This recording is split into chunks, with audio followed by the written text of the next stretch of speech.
If I go to a different type of shot and that part of the shot is done on my phone, so the quality is just gonna be, well, a massive difference. Hello, I am Terry. If you don't know yet, you're from Terry Tells, because that's what the channel is called and that's my name. Today I want to talk about something a little different. I wrote a bit of an article not that long ago about what it's like to be new on YouTube. And when I talk to people about being on YouTube, they basically give me the impression that they think it's a little daunting to start out from scratch. Even I'm a tiny speck in the universe that is YouTube. So among all the YouTube stars, I am a tiny little, just you can't even see me. That's just how tiny I really am. I thought it was a good idea to maybe sit down and talk to you about what it's like to be a new YouTuber starting from scratch at the bottom as a tiny little speck. If you want to do that channel, then maybe what I'm telling you now will encourage you to actually go do it, because there's really no reason not to, other than it takes quite a bit of time.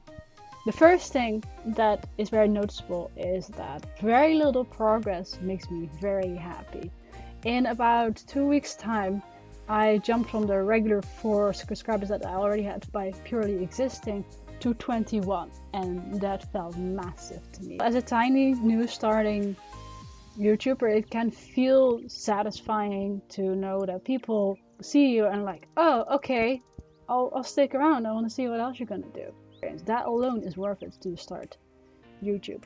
The second thing that I noticed is that you just become amazing at scheduling things. Like, I've always been a good scheduler. Like, I always color-coded all my appointments and ranked them by importance, but YouTube brought my skill to the next level. If you don't schedule properly, then you're gonna feel like you're running after yourself all the time. It's like you're chasing your tasks to keep up with everything. After a few weeks of working with YouTube, I noticed that instead of doing tasks that are planned for that day and hoping to finish everything for that day, I end up being ahead of schedule. Like right now, I make this video now and I might not post this video for another week or so because I have plenty of material already and I'm ahead of schedule. At some point I'm just filling in the days for the sake of staying ahead as well.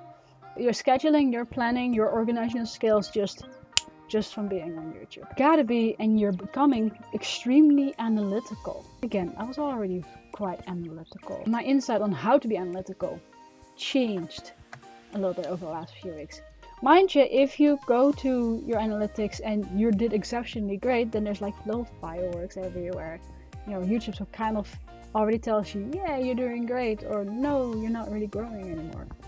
But there are other margins to consider. You can have 50,000 views, for example. But if you have 5 million subscribers and you only have 50,000 views per video, that is a whole bunch of subscribers that basically never watch you. And you see it everywhere, but as a percentage to keep in mind. You gotta be analytical in that kind of sense. You gotta not only understand your metrics and understand your statistics, but you also have to argue for yourself what it means. Another thing that I noticed is that I become extremely self-critical, but in a good way. Not in a, damn Terry, you're doing this wrong, you suck, but more in a sense of, I'm looking at this video and I hear that the sound is off, or I see the video is not centered, or I see that my text edit just is a little too quick or too slow. And then you start making a list in your head of things that you need, and this kind of progress is what makes YouTube so fun. This little hobby that you just start as a little speck and start building up. Like I'm thinking about getting like a backdrop or something, you know, to cover this up. Like I am thinking and I'm developing. And the last thing I noticed, and this is probably the most important tip I could possibly give you if you're thinking about starting a new YouTube channel. Your niche is not something that you come up with overnight. You might think like oh, I'm gonna do this thing and that's gonna be great. In the past, the niche was seen as basically your theme, what you were gonna do, and basically the frame what you were gonna make your videos in. And so your niche shouldn't be based on what kind of content you're going to make, but your niche should be based on what your target audience is. And then you base your content on what you think your target audience wants. When I make this video, I'm thinking about people who are maybe daunted by the idea of starting a YouTube channel now. It can be so daunting and overwhelming. That is the person that I want to reach right now to make a point to them. Just don't be scared of being stuck for a little bit fast. So if you're starting a YouTube channel and you think after a month, crap, I'm not growing, it's normal. But I think the most important thing that I can tell you is to just put passion in everything you do. If you enjoy what you're recording, then your audience is gonna enjoy what you're recording.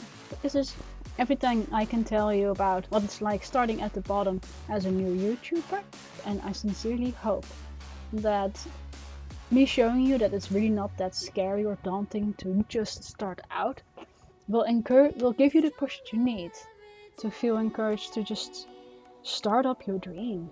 Just don't be scared to be a speck. So that's all I can tell you about what it's like starting at the bottom at YouTube. I hope it was informative. I am an entrepreneur and I have a handful of skills that are going to help me with that. And I do intend to take you along on that journey with me to show you what it's like growing and what I learn and teach you what I learned.